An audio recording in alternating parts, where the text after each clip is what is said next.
addressing some issues regarding graduation requirements for master's students exclusively.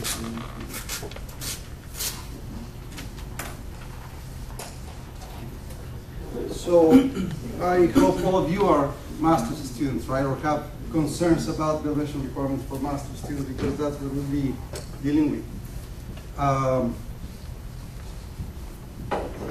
First, I need to kind of point out how things work. Yeah, Dr. Sugarhouse. Not Subaru. Excellent. Yes, I will mention that.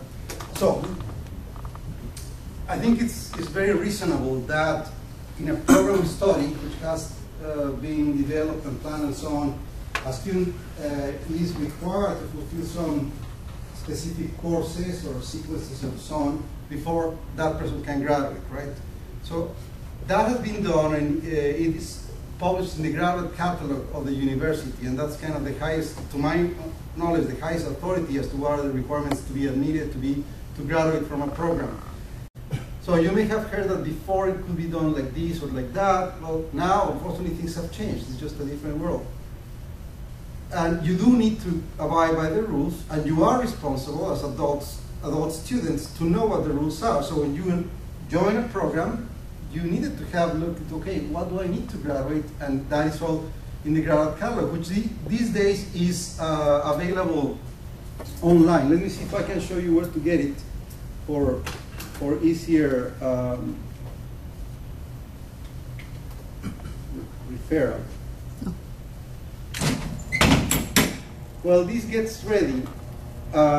It turns out then that there has been a significant change between the 11 to 12 catalog and the 12 to 13 catalog. So first of all, by raising your hand, who was admitted to the master's program in 12-13? That will be fall 2012 or this term. You? All right, let me give you a copy of that. So this is a printed copy of what all of you can find in the http://catalog.fiu.edu. Can everybody see the URL? And please make a note of this.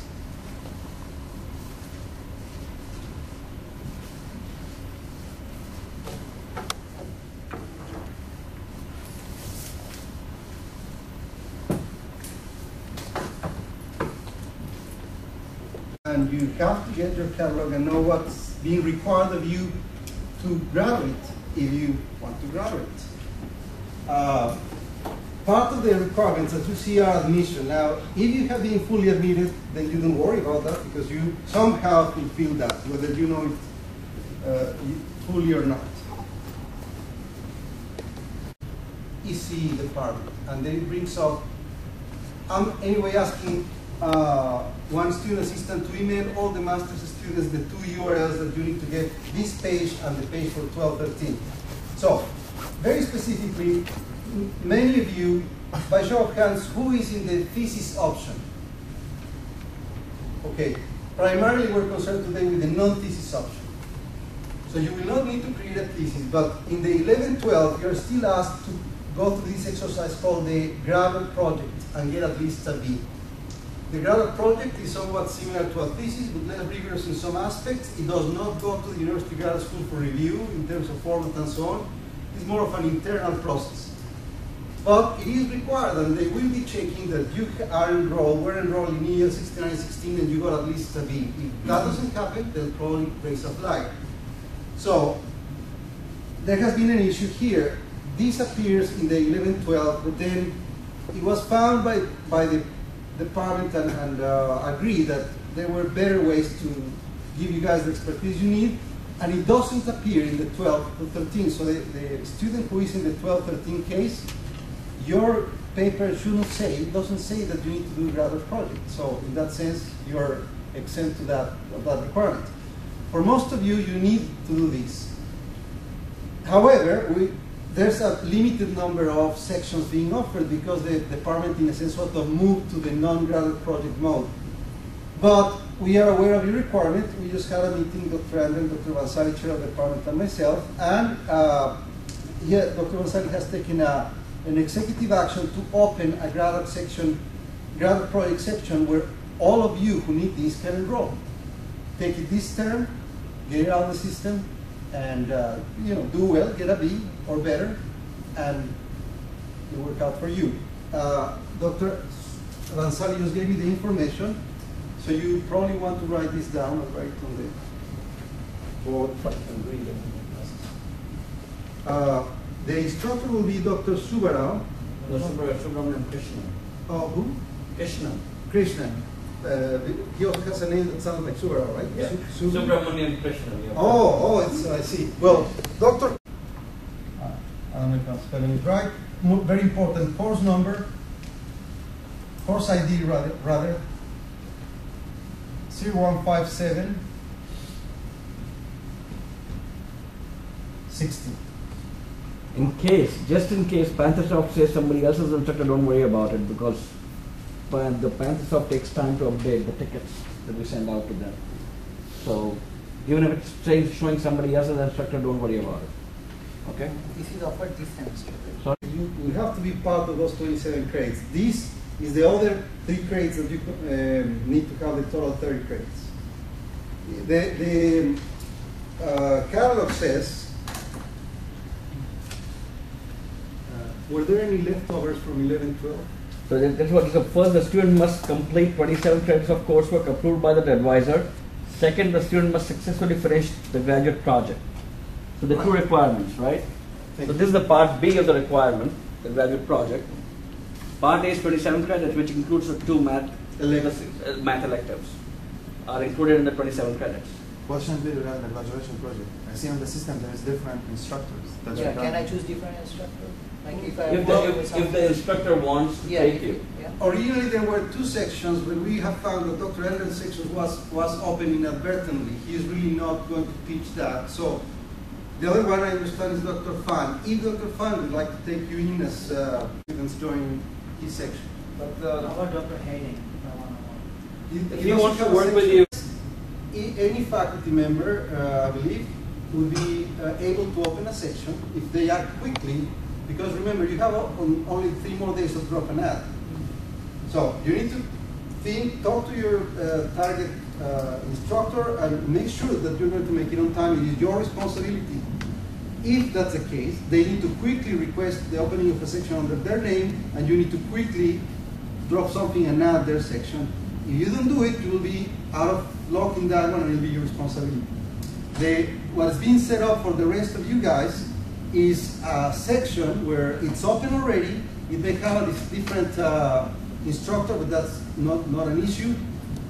Go to course ID 015716. You can join that and get that requirement out of the way. Okay? Next. Still in 11-12, which again is most of the individuals here, math electives. So it says here that you need to take 2 courses of a given list. This is, by the way, only for the electrical masters. The computer engineering masters doesn't have a specific set of lists. Therefore, we don't expect that they will be reviewing issues. Although they seem to be asking, let me see, this is what they have. But then you can have computer electives, and it says here that they are adequate for computer engineering. Computer electives for computer science, it says courses may be selected, and there's no specified number of courses, so it is optional. The way I read it is you do it if you want. If you only take courses from another department, that will be equally right. It's supposed to give you a broader perspective. You take courses from other departments, but it's an option. So how about the math courses then, which is just for electrical engineering? We have seen a case in which the graduate school actually looked into this and say there was a person who had not completed the 2 graduate requirements. So they are checking. So fortunately, there's this, there are a number of developments. Number 1, we asked, and it has been recently approved, that wavelet theory, which some of you have taken, is now added to the list, although it cannot be printed because this is printed only once a year, but the program audit system is now going to accept, we have been told, wavelet as if it was at the end of this list. Committee. If you're not in a thesis master's, if you're not thesis, you don't have a committee, so I would be playing the equivalent function of the committee. So if you have, again, courses from our department, 5,000, 6,000 level, those are heavy enough in math that 2 of them will be found to satisfy the requirements.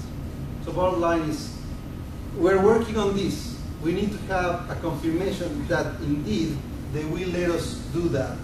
But the requirement has been placed, and they shouldn't have higher authority than the faculty and the chair of the department to decide what is it that we need to do. So we're planning on that, to happen that as a solution of the math electives. But I have to admit, we're just taking the step. As you know, things around here may take a little longer. Of the 11 to 12 master's students. But just in case, you came a little earlier, later. A little, yes. Yes, so it's different if you join them. You're a master's student, correct?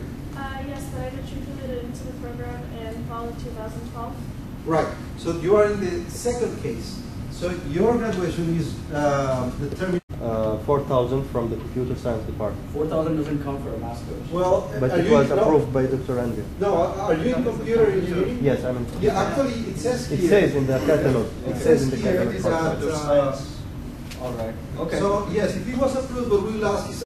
Yeah, you see 4,000, 5,000, or 6,000 computer science courses, but selected by student and advisor. So if Dr. Andrew approved, if you just send me an email, I'll keep that on file, and if they give you an issue, we will write a memo. We're trying to minimize the memo writing, but I can see that this may be a situation that requires them.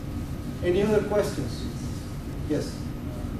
Come there. On the core courses. Do you know it's fine if I drop and then? Yes. Okay.